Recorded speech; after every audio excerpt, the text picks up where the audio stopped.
Dumaan na ang 2025 at sa buong taon ay nakita natin ang maraming misteryo na lumitaw. May mga nalutas na kaso pero ang iba ay nananatiling hamon sa mga investigador.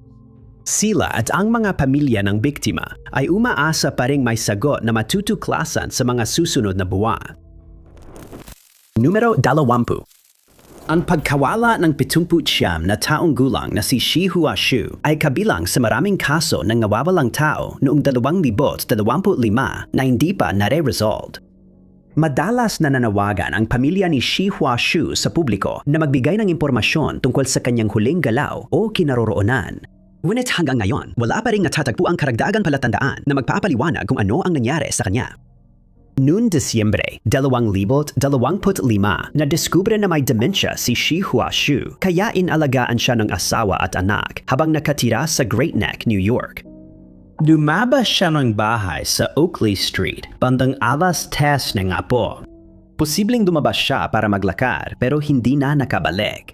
Nagsimulan mag-alala ang kanyang pamilya para sa kanyang kaligtasan, ngunit nang hindi nila siya matagpuan o makontak, agad nilang tinawagan ng pulisya noong gabing iyon upang maghain ng ulat para sa nawawalang tao. Ipinaliwanag nila na si Chu ay limitado lamang ang kakayahan sa Ingles at maaaring mahirapan siyang makauwi dahil sa kanyang kalagayan. Hindi natuntun si Chu gamit ang cellphone niya dahil naiwan niya ito sa bahay nang umalis siya. Bukod pa rito, hindi rin nagamit ang location tag na inilagay sa kanyang sapatos dahil hindi niya ito na isusuot bago siya umalis ng bahay.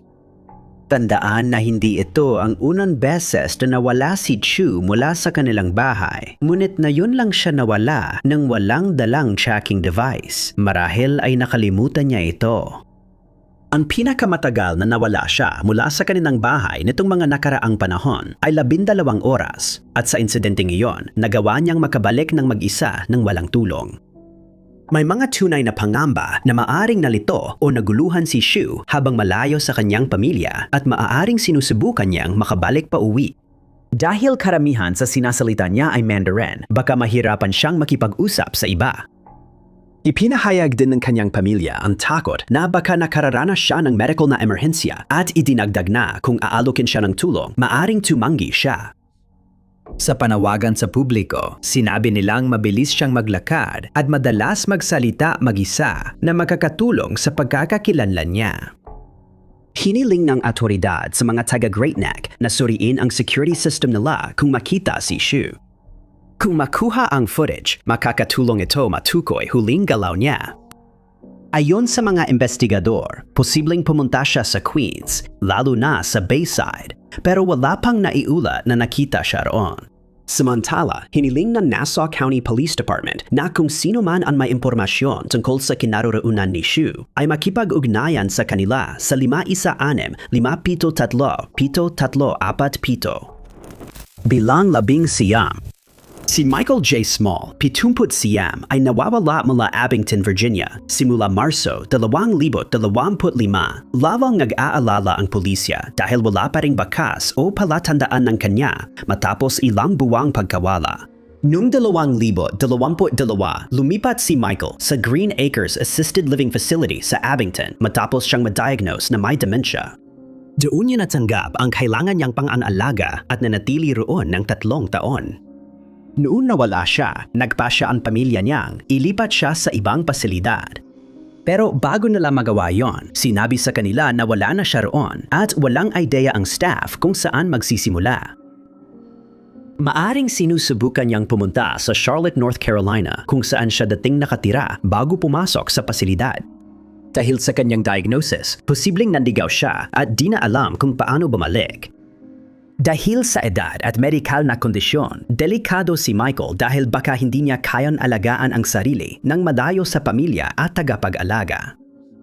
Kaya naman, napakahalaga na siya ay matagpuan sa lalong madaling panahon upang maibalik siya sa kaligtasan. Dahil sa CCTV footage na nakuha ng pulisya, nalaman na umalis si Michael mag-isa at naglakad mula sa Green Acres noong ika-24 ng Marso, 2025. Makikita sa footage na umalis siya 4:00 ng hapon at may saksi na nagsabing nakita siya malapit sa butika ni Michael 6:30 ng gabi.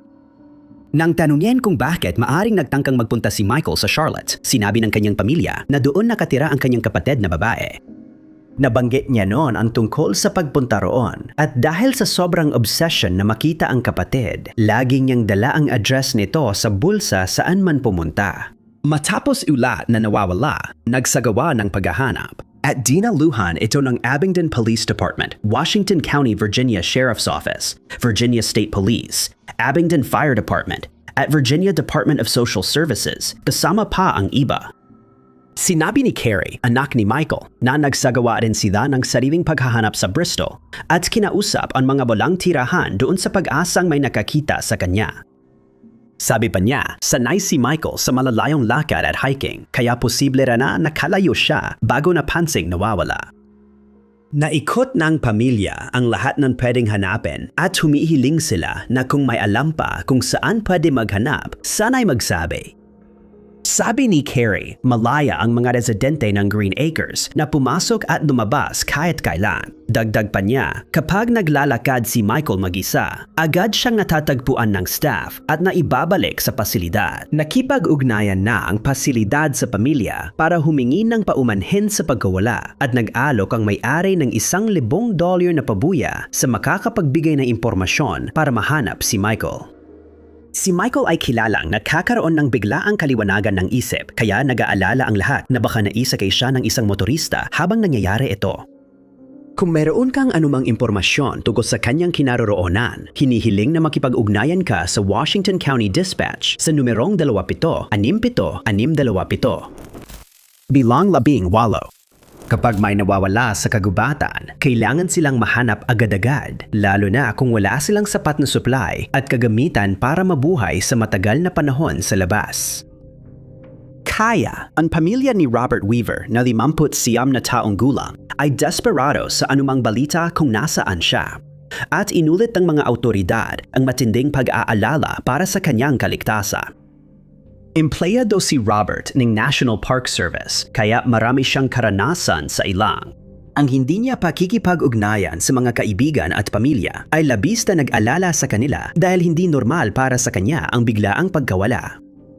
Alam na noong ika-24 ng Hunyo, 2025 si Robert ay naglalagi sa Dorison Bay Public Use Cabin na matatagpuan malapit sa Skylac Lake. Hindi siya naka-duty at piniling magpahinga sa kubo sa kanyang libreng oras. Sinabi ng kanyang ina sa mga investigador na tumawag si Robert sa kanya at nagreklamo na hindi siya nag-enjoy sa kanyang oras sa kubo. Binanggit niya na malamang ay maghahanap siya ng ibang lugar kung saan siya pwedeng mag-hiking at sinabi niyang malamang ay lilipat siya sa Upper Kenai River area. Nang maiula na nawawala at hindi dumating sa shift, agad nagsimula ang paghahanap gamit ang KCM units drones, helicopters, bangka at raft, pero walang bakas ni Robert na natagpuan sa una. Pagkatapos, noong ika-28 ng Hunyo sa wakas, ay natagpuan ng mga naghahanap ang kanilang unang palatandaan. Nakita ang backpack ni Robert sa Upper Kenai River area matapos maipit sa buhol-buhol na troso. Ipinapakita nitong itinuloy niya ang planong maghanap ng bagong lugar na matutuluyan. Nakita ang kanyang sasakyan noong Hulyo 1 pero walang nahanap na mahalagang ebidensya ang investigador. Naganap sa Upper Kenai River area pero wala pa ring natagpuan. Bagaman sinabi ng mga investigador na naniniwala silang maaring naroroon pa rin siya sa lugar na iyon. Opisya na itinigil ang paghahanap noong Hunyo 24, ngunit ayon sa otoridad, magkakaroon pa ng dagdag na paghahanap sa hinaharap. Isasagawa ito ng National Park Service at Alaska State Parks sa tulong ng Alaska State Troopers. Simula noon, naglunsad ang ina ni Robert ng GoFundMe para maiuwi ang mga gamit at sasakyan niya. Ayon sa kanyang ina, malaki ang gastos ng pagsisikap na ito. Sa ngayon, mahigit $2,000 pa lang ang nalilikom ng kampanya. Anaya, sumulat siya sa Pangulo at kay Senador Jerry Moran para humiling ng mga profesional na diver sa mga posibleng kinaroroonan ni Robert, ngunit wala pa siyang natatanggap na sagot.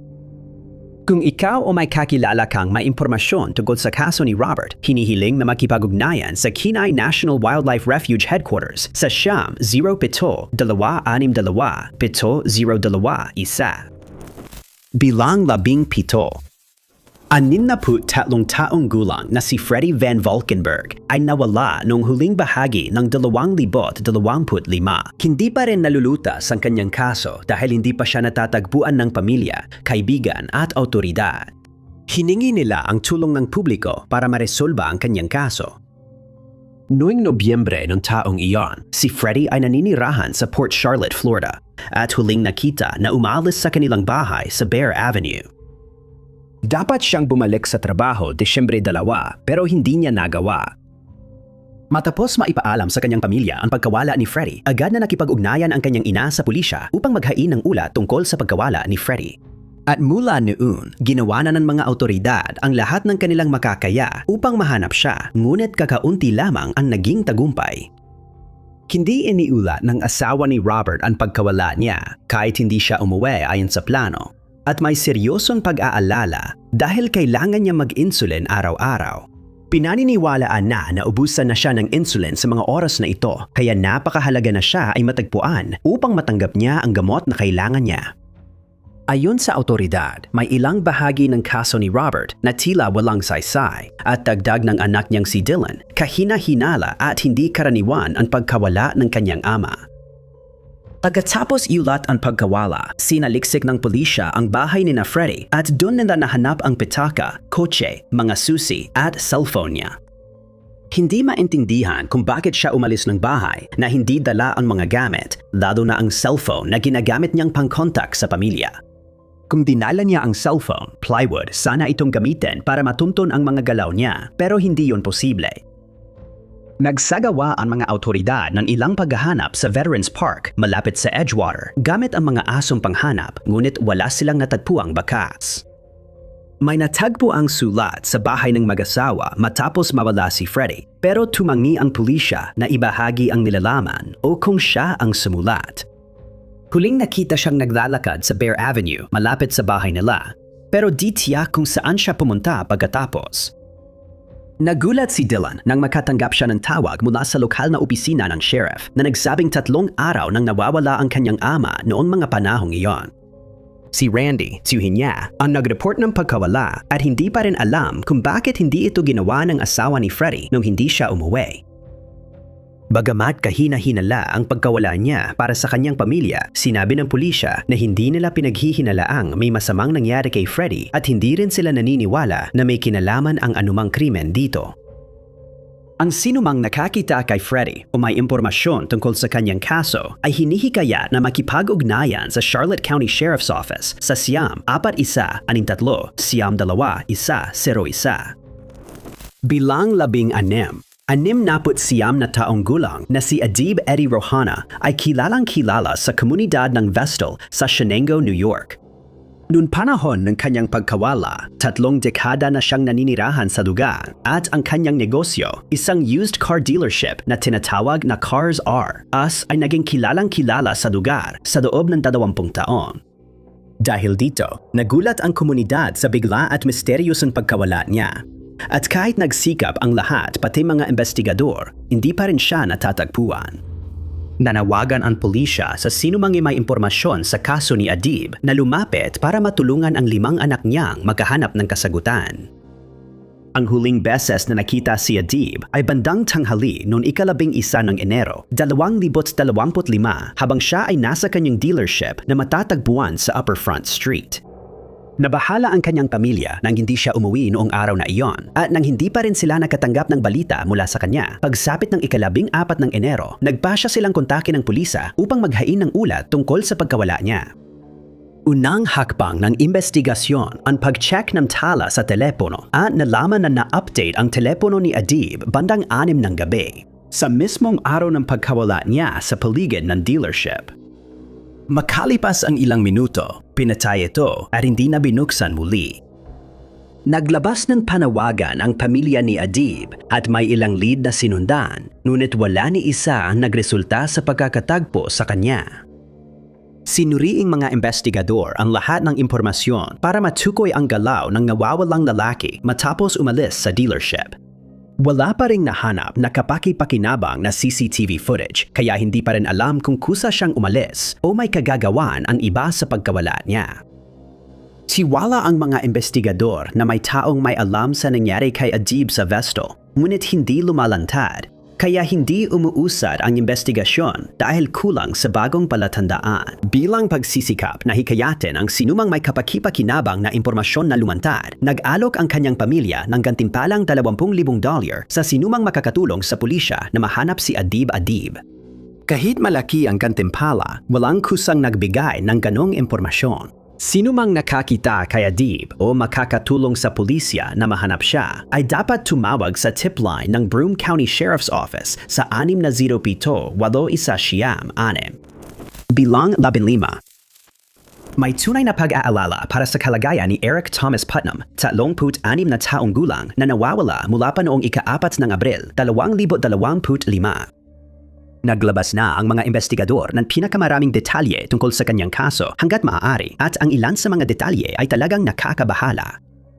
Si Eric ay taga Ocala sa Florida at noong siya ay nawala, nagtatrabaho siya sa Marion Pneumatics and Hydraulics na matatagpuan sa Magnolia Avenue. Nakita siya ron habang nagtatrabaho sa kanyang shift noong araw na siya ay nawala. At wala ni isa sa kanyang mga katrabaho ang nakakita sa kanya o nakarinig ng balita mula sa kanya mula noon. Kaunti lang ang detalye tungkol sa kaso ni Eric, ngunit may seryosong pag-aalala sa kanyang kaligtasan dahil sa ilang palatandaan mula noong siya ay nawala. Noong ika-7 ng Hulyo, 3 buwan matapos siyang iulat na nawawala, nakatanggap ang kanyang ina na si Rebecca Sanchez ng tawag mula sa isang tao na nakakita sa kanyang sasakyan. Ngunit ang impormasyong nakuha nila ay lalo lamang nagdulot ng pag-aalala para sa kaligtasan ni Eric. Ipinalam nila sa kanya na ang sasakyan ni Eric ay sinunog bago ito natagpuan sa 1,224 East Anderson Street sa Orlando at naihatak na ito palayo bago pa man masuri ng mga investigador ang lugar. May nagsabing sinadya ng isang tao sunugin ang sasakyan para mawala ang ebidensya, pero teorya lang ito dahil walang ibang palatandaan ng masamang gawain ang nakita. Kumingi ng tulong ang pamilya niya sa Marion County at nanawagan sa sinumang may alam sa nangyari noon araw na iyon na makipag-ugnayan agad sa pulisya. Ang lugar kung saan natagpuan ang kanyang sasakyan ay sinuri para sa mga posibleng pahiwatig, ngunit wala namang narekober na anumang kapaki-pakinabang. Walang nakakita sa sanhi ng sunog, kaya hindi matukoy kung sinadya ito o nagka-problema lang sa kuryente ang sasakyan kaya ito nagliyab. Hindi rin alam kung naroon si Eric nang magkasunog, kung umalis siyang naglalakad o sakay ng sasakyan o kung dinana siya laban sa kanyang kagustuhan at hindi pa rin alam ang dahilan. Sino mang may alam kung bakit sinunog ang sasakyan ni Eric o gustong mag-ulat ng pagkakita sa kanya ay dapat makipag-ugnayan sa Marion County Sheriff's Office sa 3527 328 181. Bilang 14. Sanay na si 27 anyos na Tyna Noresca na umalis paminsan sa kanilang bahay sa Lawrenceville, Georgia. Ngunit lagi siyang bumabalik matapos 1 o 2 araw. Ayon sa kanyang pamilya, labis silang nag-aalala sa pagkawala niya noong ika-1 ng Mayo 2025 dahil hindi na nila siya makontak mula noon. Sa isang press conference, sinabi ng stepsister niyang si Tifa Charles na inaasahan nilang babalik si Tina ng araw ring iyon o kinabukasan pero hindi yon nangyari. Dalos silang nag-aalala sa kanyang kaligtasan. Umalis siya ng bahay noon hapon ng Mayo 1 at may dalang inang personal na gamit. Hindi niya sinabi kung saan pupunta o ano ang plano niya, kaya nahirapan ang mga investigador tukuyin kung kusa siyang umalis o may masamang nangyari sa kanya. Paulit-ulit na sinabi ng kanyang mga kaibigan at pamilya na hinding-hindi niya iiwan ang kanyang 2 anak at naniniwala silang hindi normal para sa kanya ang matagal na pangkawala. Matapos buksan ang kaso ng nawawalang tao, masusing sinuri ng mga investigador ang bank account at mga tala ng telepono ni Tyna, ngunit wala ni isa sa mga ito ang nagpakita ng anumang aktibidad mula noong araw na siya ay nawala. Sinuri nila ang mga social media account niya para sa palatandaan, pero wala silang nakita at hindi rin ito nabuksan mula noon. Alam na nagpunta siya sa Grayson Highway nang naglalakad dahil nakita siya sa mga security camera na isinangla ang kanyang telepono kapalit ng pera sa lugar na iyon. Dahil dito, maraming tanong ang naiwan, gaya ng kung bakit niya kailangan ang pera at kung balak ba niyang umalis sa lugar na iyon at hindi na bumalik ng walang paalam sa kanyang mga mahal sa buhay. Nang malaman ng pamilya ang transaksyong ito, sinabi nilang nabanggit na niya noon ang paglipat sa Houston. Nakikipag-ugnayan din ang mga investigador sa mga pulis sa Lawrenceville kung sakaling makita si Tina roon. Kahit mukhang kusa siyang umalis batay sa impormasyon, hindi pa rin kumbinsido ang pamilya ni Tina. Kahit umalis siya noon, lagi niyang sinasama ang mga anak niya, kaya nag-aalala ang pamilya na baka siya'y naging biktima ng krimen. Kakaiba, hindi agad iniulat ng pamilya ang pagkawala niya. Pagkalipas ng 4 na araw na pagkawala niya, siya lang kinontak ng kanyang kinakasama ang mga otoridad at hindi ipinaliwanag ang matagal na paghihintay. Ngunit sinabi ng mga investigador na hindi yon nangangahulugang may masama nangyayari dahil bawat kaso ng nawawalang tao ay magkakaiba.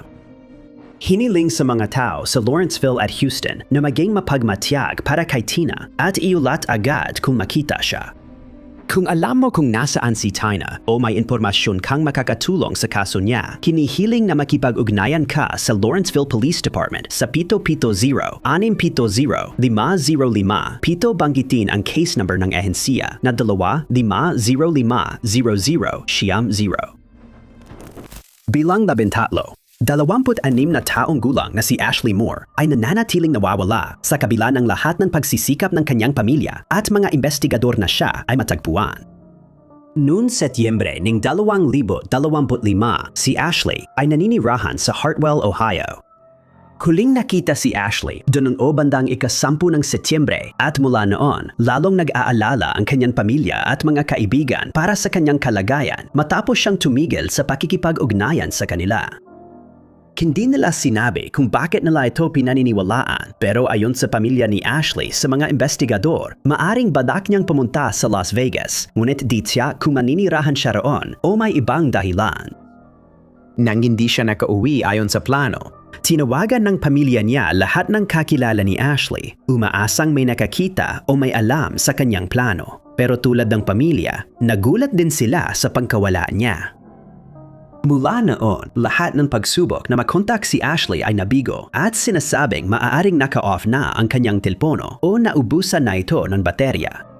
Hindi matutunton ang kanyang kinaroroonan gamit ang telepono na labis na ikinabigo ng mga investigador at mga mahal niya sa buhay.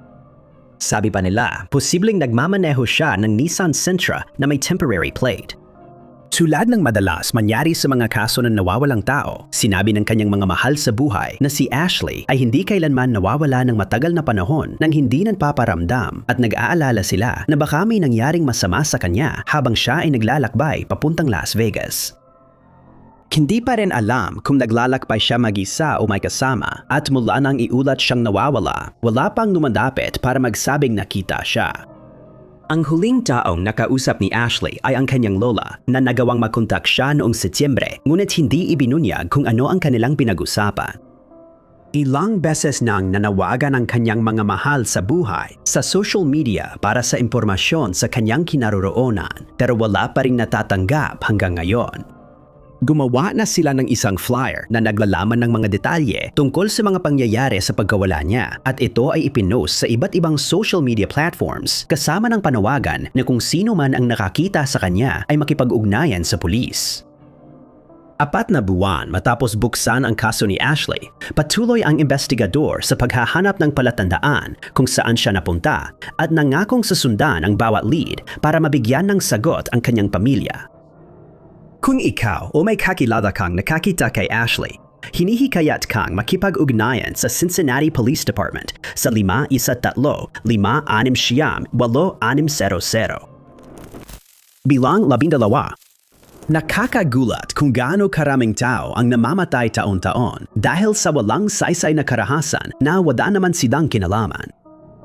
Ganito nang nangyari kay 26 na taong gulang na si Cole Lepowski nang siya ay mamatay noong Hunyo 2025 at hanggang ngayon hindi pa rin natutukoy ang umatake sa kanya. Ayon sa pulisya ng Toledo, Ohio, noong gabing iyon, sila ay tinawag sa isang address sa Lincolnshire Boulevard kung saan iniulat ng isang saksi na may nagpaputok ng baril at may nasaktang inosenteng tao sa insidente. Pagdating ng investigador, natagpuan nila si Cole na nakahandusay at nalaman nilang tinamaan siya ng isang bala sa ulo. Agad siyang dinala sa isang ospital sa lugar matapos bigyan ng paunang lunas sa pinangyarihan at ginawa ng mga doktor ang lahat ng kanilang makakaya upang mailigtas siya. Ngunit sa kasamaang palad, hindi naging sapat ang kanilang pagsisikap at pumanaw si Cole. Nalaman na sina Cole at ang kanyang kasintahan ay pauwi na pagkatapos kumain sa Taco Bell. Habang dumadaan sila sa bahay, may nagpaputok ng baril sa di malinaw na dahilan at tinamaan si Cole. Ayon sa mga otoridad, may grupo ng mga tao na nagpaparty sa nasabing address na isang Airbnb at pinaniniwalaan nilang nagkaroon ng pagtatalo sa pagitan ng dalawa o higit pang mga dumalo. Dumala ang away na uwi sa karahasan at ilang putok ng baril ang narinig dahilan para masugatan si Cole. Isang kapitbahay ang nagsabing may babaeng kumatok sa kanyang pinto bago ang party para sabihing magkakaroon siya ng party sa lugar mamaya. Dagdag pa niya, matapos ang ilang oras, 150 katao na ang dumating at hindi na madaanan ng kalsada dahil umabot na roon ng party. Malinaw na marami talagang nainom na alak sa party dahil bumalik pa ang mga pulis para kunin ang mga naiwan na cellphone.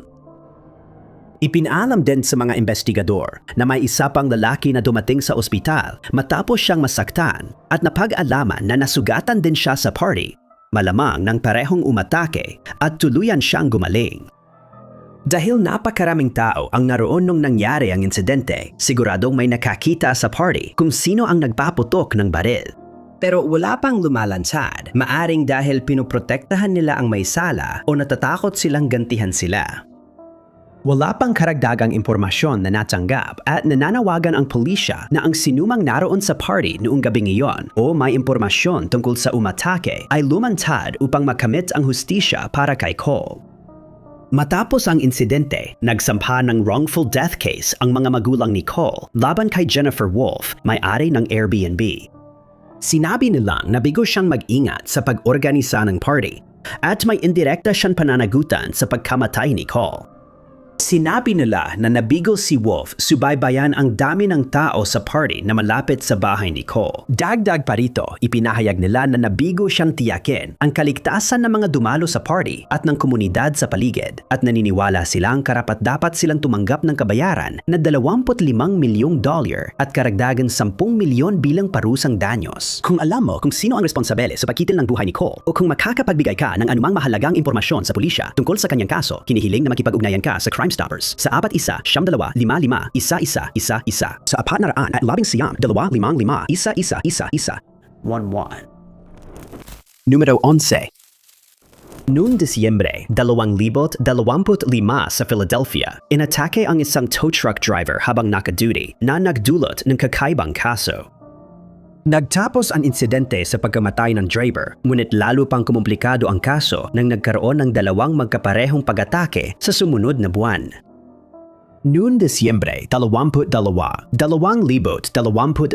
si David Garcia Morales, 20, ay nagtatrabaho sa 448 Towing and Recovery Company at minamaneho ang isa sa kanilang puting tow truck.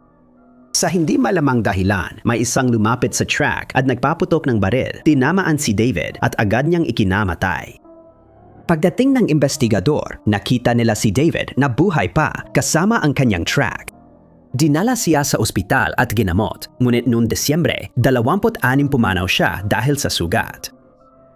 Nagsimula ng maghanap ng ebidensya ang mga pulis sa paligid ng kanyang sasakyan at nakakita ng CCTV footage ng navy blue na Jeep Grand Cherokee na minamaneho ng salarin.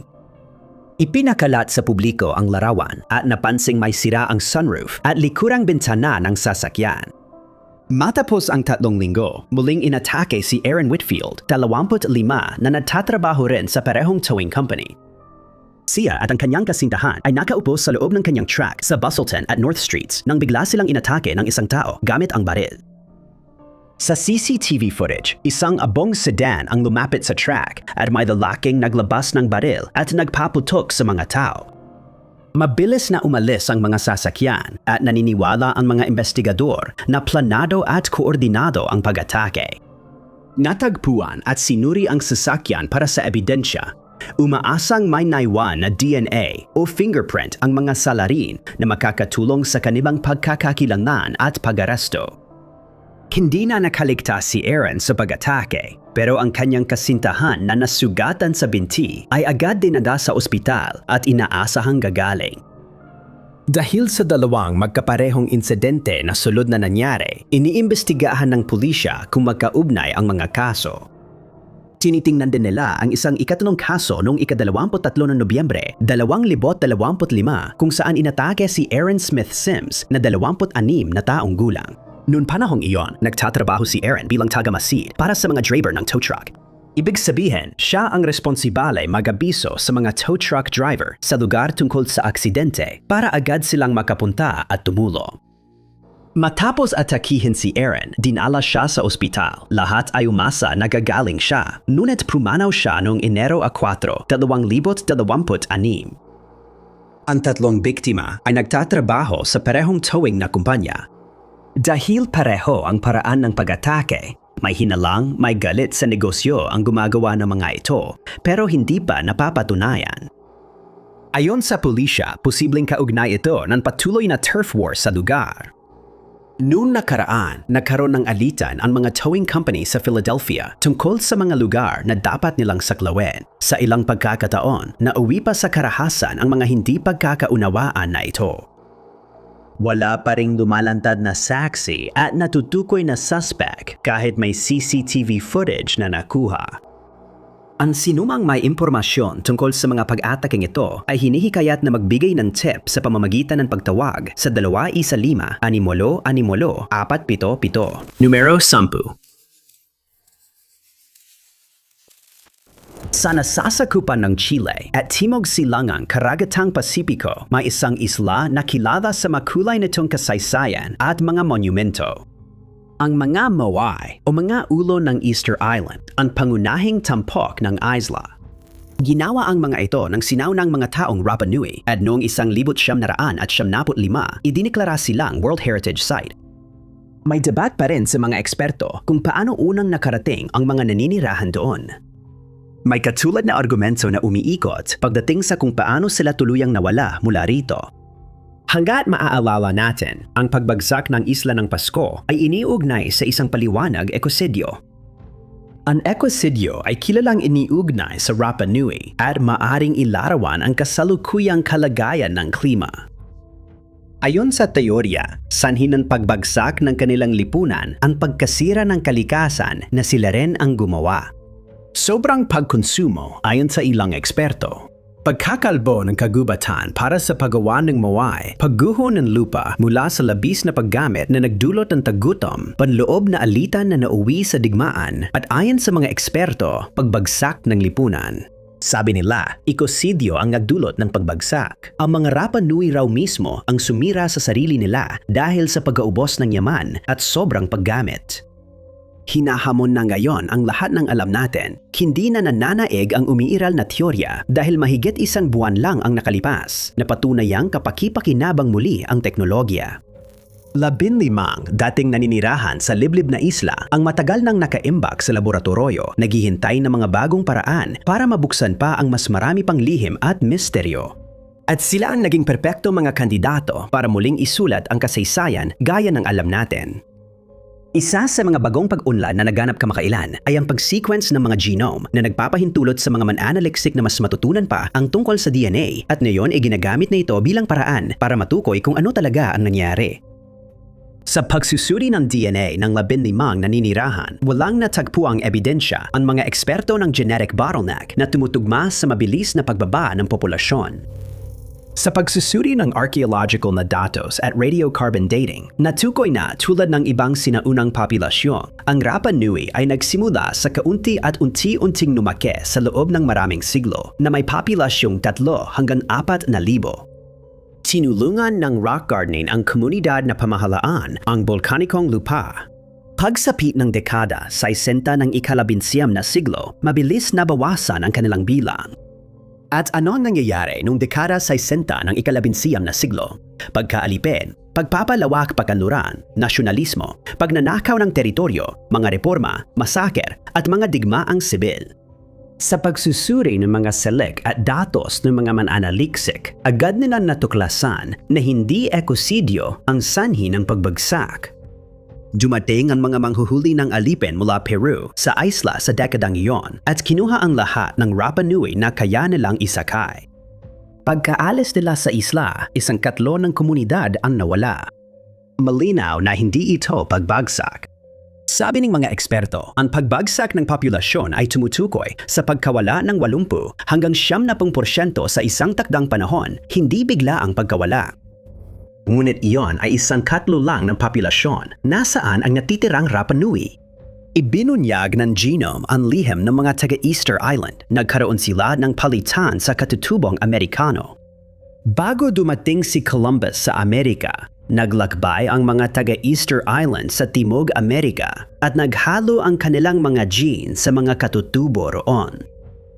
Magamat kamakailan lang itong natuklasan, hindi ito lubos na nakakagulat.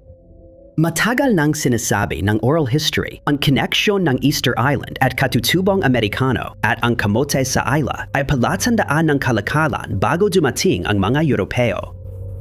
Bagamat may ilang eksperto at maging ang publiko na nag-aatubiling bitawan ang maling kwento, nandoon na ang ebidensya sa mga genome at sa DNA.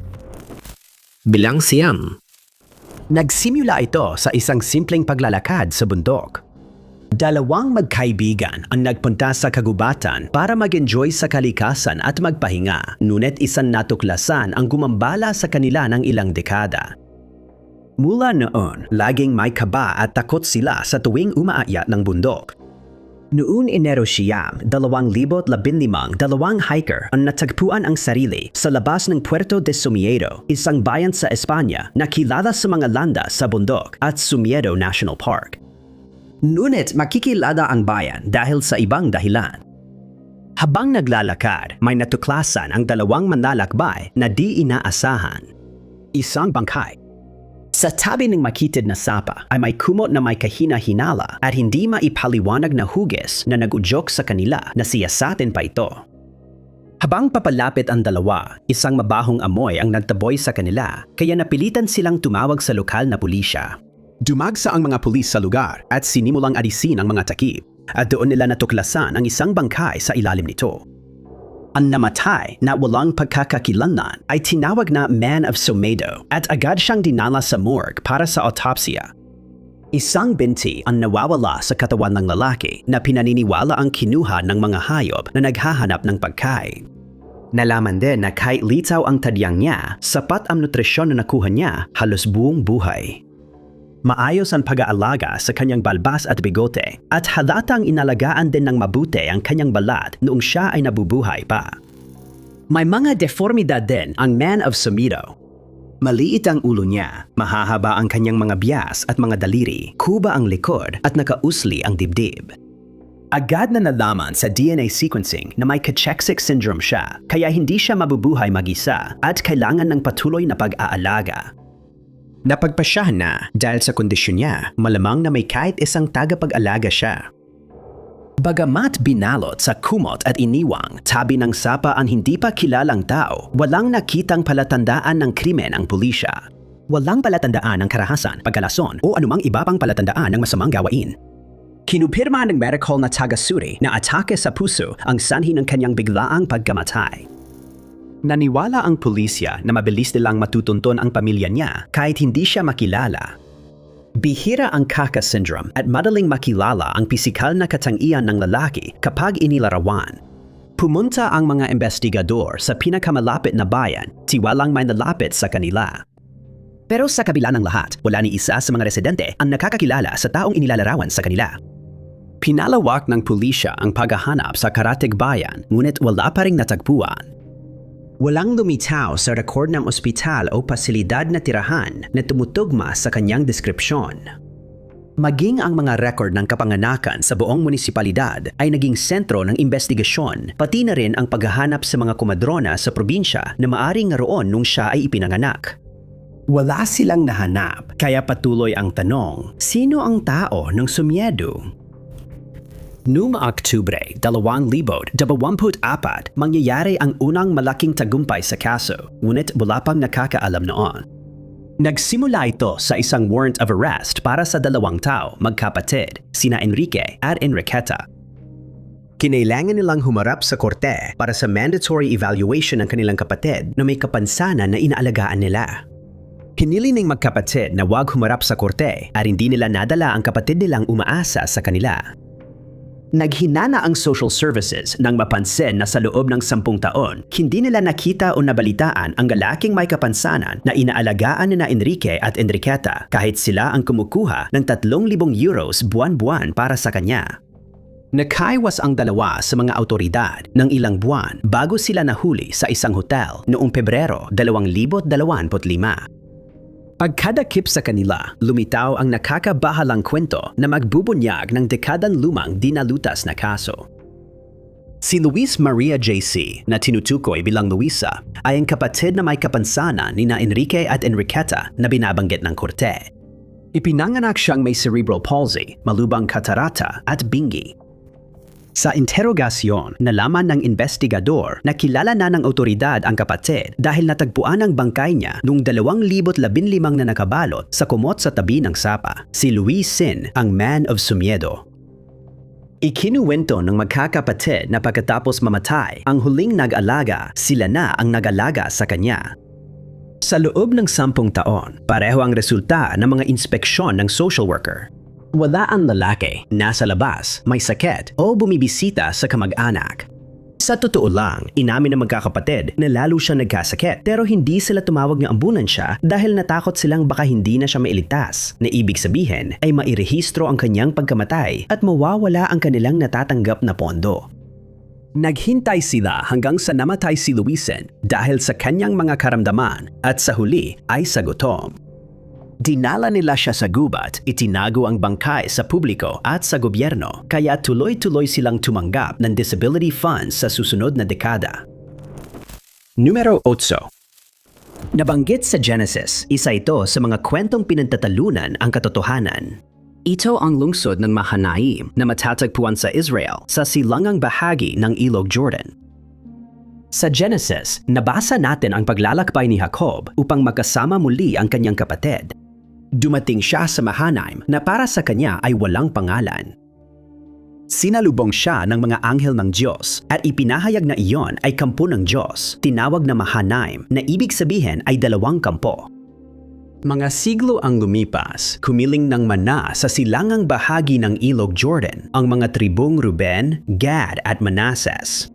Hinagbigyan ni Moises ang kanilang kahilingan, ngunit may kondisyon na dapat tumulong ang mga tribo sa iba pa sa pakikipaglaban sa mga Kananeo at ginawa nga nila iyon. Ibinigay sa kanila ang lugar, pero sa pagsakop sa Canaan, ayon sa utos ng Diyos, ilang lungsod tulad ng Mahanaim ay napunta sa mga Levita. May ilang kwento pa sa loob ng mga siglo tungkol sa kakaibang lungsod na ito. Nananatili ang tanong, nasaan ito? Noong Enero 2025, 2 kilalang iskolar mula Israel ang nag-anunsyo ng isang nakakaintrigang pag-unlad sa misteryo na natuklasan nila 2 buwan ang nakakaraan. Sa isang arkeolohikal na lugar sa tuktok ng Burol sa Jordan, may mga batong may palamuti ng leon at piging, patunay ng sinaunang palasyo ng Israelita na posibleng itinayo roon 2,800 taon nang nakalipas. Ang monumental na arkitektura mula ika-8 siglo BC ay maaring patunay ng pagpapalawak ng Israelita na nagpapahiwatig na ang palasyo ay bahagi ng kaharian ng Israel at ang lungsod ng Mahanaim ay sakop nito.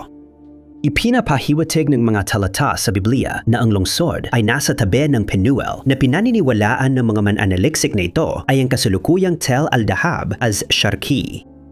Sumusuporta sa teoryang ito ang pagbanggit sa Biblia ng isang templo sa Penuel at tila natagpuan na ang ganoong templo sa Tel al-Dahab as Sharki. Gayunpaman, hindi ginagamit ang pagkakatuklas ng mga guho bilang ebidensya upang patunayan ang pagiging makasaysayan ng Biblia at ng mga salaysay nito.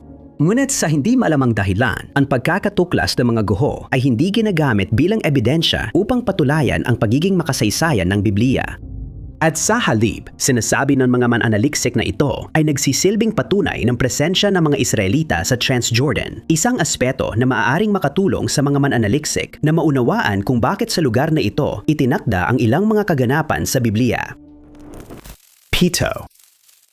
Lumaki si Sage Smith sa panganalaga ng lola niya sa ama sa Charlottesville, Virginia. Nagkaroon siya ng mahirap na kabataan dahil sa paghihiwalay ng magulang, pamamalagi sa foster care at naranasan ang pambubuli. Charismatic siya at nagplano maging hairdresser kaya nag-enroll sa cosmetology noong unang bahagi ng 2012 matapos lumipat sa Harris Street. Noong Nobyembre 2012, sinabi ni Sage Smith, 19 sa kanyang roommate na may date siya ng alas 5:40 ng hapon. At babalik siya mamaya. Kinabukasan, wala na siya. Napunta sa voicemail ang tawag at huling nakita ng stepsister niya sa Main Street bandang alas 6:30 ng gabi. Inireport ng mga ka-roommate niya ang pagkawala niya noong Nobyembre 22. Hinagilap ng pulisya ang Harris Street at University of Virginia, ngunit bigong matagpuan siya. Nagtaka sila na naka-off ang telepono nito, kaya idineklara ng gangganib at pinaghihinalaang may masamang nangyari. Nalaman ng investigador na si Eric McFadden ang huling nakausap ni Sage at plano niyang makipagkita kay Eric malapit sa Amtrak station. Palihim silang nagmimensahe at nagkikita at binabayaran daw ni McFadden si Sage para itago ang relasyon nila sa partner niyang si Esther Avini. 2 araw matapos mawala si Sage, iniulat ni Esther na nawawala si McFadden. Kinabukasan, tumawag si McFadden kay Esther para humingi ng pera, saka siya nakipag-ugnayan sa pulisya matapos sabihin kailangan siyang makausap. Itinanggi niyang nakita o alam niya ang kinaroroonan ni Sage, tapos bigla siyang nawala at ngayon lang muling nanpakita. Mahigit 1 dekada nang hindi nare-resolve ang parehong pagkawala. Noong Oktubre 2025, natuntun ng pulisya si McFadden sa Los Angeles nang subukan niyang legal na magpalit ng pangalan. Ininterview siya ng investigador pero kumpidensyal pa rin ang detalye ngayon. Wala pa ring progreso sa paghahanap kay Sage, ngunit in-update ng pulisya ang kaso upang isama ang terminong probable homicide, marahil batay sa bagong impormasyon o sa pahayag ni McFadden noong 2012 na may mga kaaway si Sage. Numero 6. Isa sa mga misteryo noong panahon ng Biblia ang kaban ng tipan na matagal nang binabanggit sa listahan ng mga misteryo. Nasaan ito? Ano ito? Marami pa ring tanong ang gumabalot. Sabi sa Biblia, may marangyang kahon na gawa sa kahoy at balot ng ginto na nilikha para sa isang mahalagang bahagi na naging simula ng iba pang kwento sa Biblia. Ginawa ang kahon para paglagyan ng mga tapyas ng batas na ibinigay kay Moises. Ayon sa sabi, ang kaban ay nasa dakong kabanal-banalan kasama ng tabernakulo ng sinaunang templo sa Jerusalem. Sinasabing nasa loob pa rin nito ang mga tapyas ng 10 utos. Pero muling may malaking tanong tayong inaharap. Nasaan ito? Mukhang mas napalapit ng isang hakbang sa paglutas ng misteryo ng kaban ng tipan kung paniniwalaan natin ang mga kamakailang kaganapan na nangyari. Sentro ng bagong tuklas ang biblikal na lungsod ng Shiloh na bihirang nababanggit kaugnay ng kaban ng tipan. Bago pa man maitayo ang mga templo sa Jerusalem, mayroong isang templo sa Shiloh, isang sinaunang bayan sa Samaria na nauna ng halos 400 taon kaysa sa mga gusali ng Jerusalem, isang napakahabang panahon kung isa sa alang-alang ang kasaysayan ng 10 utos at ang pagkakatatag ng alinmang lungsod. Ang Shiloh ay mahalagang lugar kung saan itinayo ang mga altar para sa handog at pagsamba ayon sa banal na kasulatan. Marami pa ring nagtataka kung talagang umiral ang Shiloh, pero isa ang lusod na ito sa iilang madaling matukoy. Magkakaroon ng templo, altar at labi ng mga handog at ang mga elementong ito ay hindi inaasahang mahuhukay noong 2023. Ibinahagi ng Jerusalem Post ang kwento ng isang kamanghamanghang tuklas na lubos na ikinagulat ng mga historiador. Isinasagawa ang mga archaeological na paghuhukay sa lugar na pinaniniwala ang kinaroroonan ng Shiloh noong sinaunang panahon. Habang patong-patong na hinuhukay ang lupa, mas marami itong ipinapakitang detalye na nagpapalakas sa isang lumalaking teorya.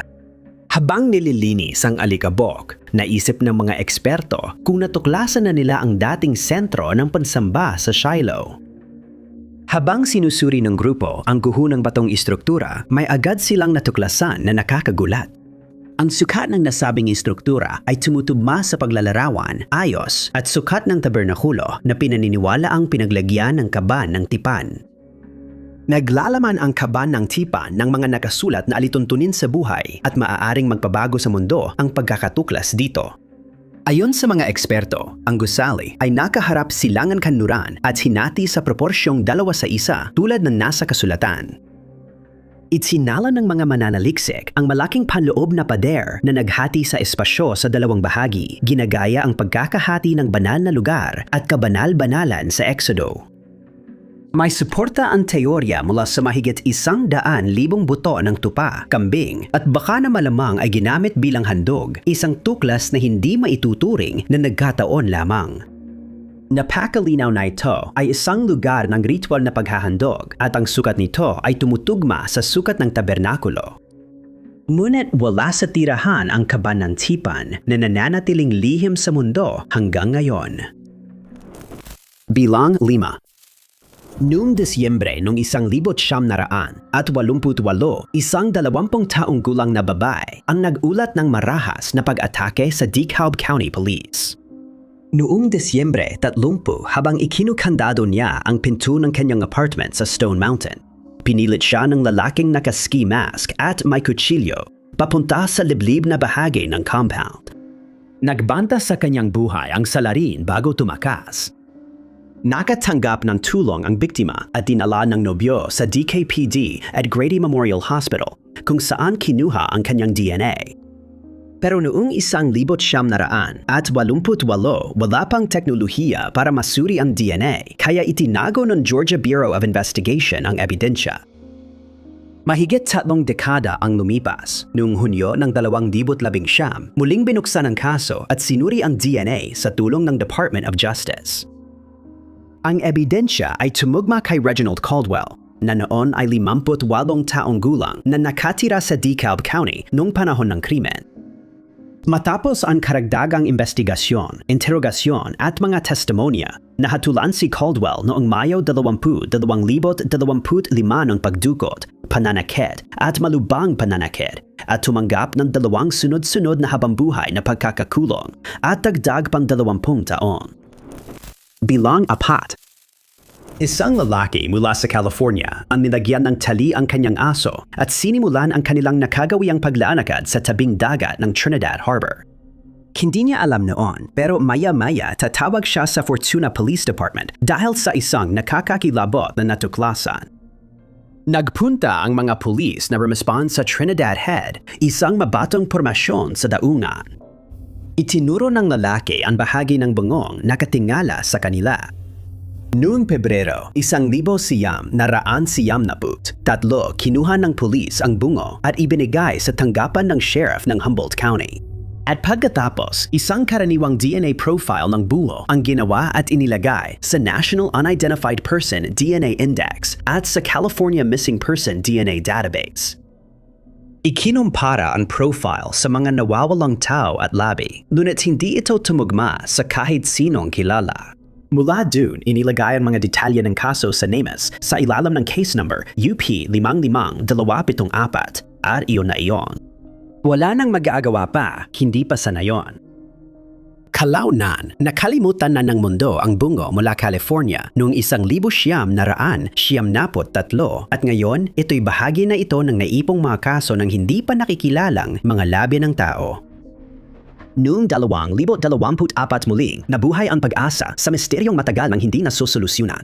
Naglaan ng pondo si Jared Huffman para matugunan ang backlog at bigyang daan ang Humboldt County Sheriff's Office sa bagong investigasyon at DNA testing. May kakayahan na ngayon ang HCSC na magsumite ng ebidensya sa laboratorio ng Othram sa Woodlands, Texas. Ang bungo mula 1973 ay naging sentro ng pansin ng siyentipiko na ngayon ay nakakakuha ng DNA gamit ang forensic grade genome sequencing. Lumabas ang isang komprehensibong profile ng isang hindi kilalang babae mula sa mga pagsisikap na naglatag ng pundasyon para sa genetic genealogy research na maaaring matukoy ang may-ari ng mga labi. Pagkalipas ng ilang buwan, malalaman na ang pagkakakilanan dahil sa pangalawang tagumpay. Ang bungo pala ay kay K. Josephine Medin. Kasama siya sa ilang database ng mga nawawalang tao. Noon Agosto 3, 1987 dumating si Nicholas sa kanilang bahay sa Trinity County at natuklasang nawawala ang kanyang 48 anyos na asawa. Nandun pa rin ang kanyang bag, salamin at kotse, ngunit wala siya. Inireport ni Nicholas ang pagkawala ng asawa niya kaya nagkaroon ng malaking voluntaryong paghahanap sa mahirap na kalupaan sa paligid ng kanilang bahay. Ngunit wala talagang bakas niya na natagpuan hanggang 1,973. Ang asawa ni Nicholas na si Kay Matt ay guro. Ayon sa kanyang boss, isa sa huling nakakita sa kanya bago siya umalis sa trabaho, kilala siyang masayahin. Itinala ng opisina ng sheriff ng Trinity County ang pagkawala ni Kay bilang kahina-hinala, ngunit wala silang natagpuang ebidensya ng krimen o palatandaan ng kinaroroonan niya. Kahit natagpuan na siya, misteryoso pa rin ang kaso. Di matukoy ng mga opisyal ang sanhi ng kanyang maagang pagkamatay kung aksidente lang o may masamang nangyari. Numero 3. Si Gemini Madeline Posey, 21 na kabilang sa Spirit Lake Tribe, ay tumira sa Fort Totten, North Dakota kasama ang nobyong si D'Angelo Hunt at kanilang 7 buwang sanggol noong unang bahagi ng 2024. Noong Enero 3, 2024 pansamantala siyang lumipat pabalik sa bahay ng kanyang ina sa Devil's Lake bago bumalik sa Fort Totten. 4 na araw matapos iyon, Enero 7 huling nakita ni Hunt si Gemini nang umalis ito sa apartment, sinabing may susundo na kaibigan. Isinampa ang ulat ng nawawalang tao noong Enero 11. Nabalam ang investigasyon dahil walang lead. Inaresto si Hunt at kinasuhan ng second-degree homicide sa pagkamatay ng kapatid niyang si Isaac na ang mga labi ay natagpuan noong Nobyembre 2025 sa Spirit Lake Reservation. Nawawala na si Isaac mula pa noong Marso ng 2024. Dahil sa pagkakatuklas, naging suspect si Hunt sa kaso ni Gemini. Noong Disyembre, 2025 opisyal na kinasuhan si Hunt ng federal grand jury dahil sa pinaghihinalaang pagkamatay ni Gemini na inakusahang voluntary manslaughter at pananakit. Gayunpaman, nawawala pa rin si Gemini at hindi pa natatagpuan ang kanyang katawan. Pangalawa, may malaking kontrobersiya ngayon na nagdulot ng pagkakabaha-bahagi sa mga historiador. Ang iba ay naghahanap ng ebidensya habang ang iba ay haka-haka ang hinahanap. Tungkol lahat ito sa misteryo ng mga piramid ng Giza. Nagsimumula ang maiinit na pagtatalo noong Marso ng 2025 nang may isang kakaiba at tila maling anunsyo na ginawa. May natuklasang lungsod sa ilalim ng piramid. Sinabi ng mga Italian at Scottish naman analiksik na gumamit sila ang bagong synthetic aperture radar. Pinagsasama ang satellite radar data sa maliliit na pagyanig mula sa likas na aktibidad na sismiko. Ang radar ay gumawa ng 3-dimensional na imahe ng pinaniniwalaan ng mga mananaliksik na mga labi ng isang sinaunang lungsod na nakatago sa ilalim ng piramide ni Haring Khafre. Dahil sa pagsisikap na ito, natuklasan ang 8 patayong estruktura sa ilalim ng mga piramide na nasa lalim na 2,000 at 100 talampakan. Ang bawat lagusan ay napapalibutan ng mga paikot na daanan na konektado sa 280 metrong kubong estruktura na nagpapahiwatig ng magkakahiwalay na silid. Iniulat ng mga mananaliksik na may 5 estrukturang may maraming antas na magkaugnay sa ilang lagusan na itinago sa mga arkeologo at historiador sa loob ng mga dekada. Sa bagong pahayag na ito, hindi maiiwasan na magkaroon ng pagdududa. Nagpahahayag ng seryosong pag-aalala ang ilang eksperto sa teknolohiyang ginamit para liksayin ang mapanganib na pahayag na posibleng magbago sa ating kasaysayan. Hindi napigilan ng pagtutol ang grupong ito, kaya nagpatuloy sila sa pananaliksik sa mga magkakaugnay na panloob na estruktura sa ilalim ng piramide. Pagkalipas ng ilang buwan, inanunsyo ng grupo ang isa pang kamanghamanghang tuklas matapos ang patuloy nilang paghahanap ng kasagutan. Natuklasan ang ikalawang lungsod, isang magkakaugnay na estrukturang nasa ilalim ng lupa sa ilalim ng piramide ni Menkaura. Lumabas sa radar device nila ang mga hagdanan, tubo ng tubig at patayong lagusan sa 3D. Naniniwala silang posibleng naroon sa multi-level na complex ang maalamat na Hall of Records na binabanggit sa mga alamat. Sabi-sabi, ang Hall of Records ay isang sinaunang aklatan ng mga Ehipsyo na posibleng magbunyag ng lihim ng universo kapag natagpuan. Ang presensya ng parehong nakatagong lungsod ay nagpapahiwatig ng malaking underground complex, ngunit tinatanggihan itong pinadalaki o di pa napapatunayan. Bukod sa kanilang pahayag tungkol sa dalawang underground na lungsod na nakasabit sa ilalim ng mga pyramid, iginiit din ng grupo na ang Giza Complex ay 38,000 taon na, hindi 4,500 gaya ng sinasabi. Numero 1. Halos 5 dekada na ang nakalipas, may natuklasan na kapang-ingilabot na nakausli sa mga halaman sa bukirin malapit sa US Highway 79, ilang milya mula sa Mariana. Noong ika-13 ng Enero, 1977 na tagpuan ang mga labi ng isang hindi kilalang tao sa bukirin. Ipinadala ang Criminal Investigation Division ng Arkansas State Police para imbestigahan ang ulat. Dinala ng mga investigador ang mga labi sa opisina ng medical examiner ng Arkansas State Crime Laboratory. Nangyari ang pagkakatuklas noong umuusbong pa lang ang DNA testing. Hindi natukoy kung kanino ang mga labi at misteryo pa rin ang dahilan ng pagkamatay. Noong panahong yon, 10,000 ang kaso ng pagdukot ng mga magulang sa kanilang anak, samantalang 100 lang ang pagdukot ng mga estrangero. Maraming kaso kung saan mahirap iugnay ang mga labi sa isang tao, lalo na kung hindi pa naiula na nawawala ito. Natabunan ang kaso ng bangkay sa Lee County na siyang itinawag sa mga labi dahil sa Oklahoma Girl Scout homicides at pagkawala ni Simone Rittinger. Hindi naging prioridad noon ang mga labi sa bukirin at hindi rin ito magiging prioridad sa susunod na 48 taon. Noong Marso ng 2024, sinuri ng ASP Cold Case Unit ang lahat ng hindi nalulutas na kaso noon at ang susunod na lang tututukan ay ang mga labi sa Lee County. Sa tulong ng ASCL, naipadala ng mga investigador ang mga labi sa Othram Labs kung saan isang pribadong laboratorio ang gumagawa at nagpapahusay ng mga makabagong DNA analysis at forensic genealogy.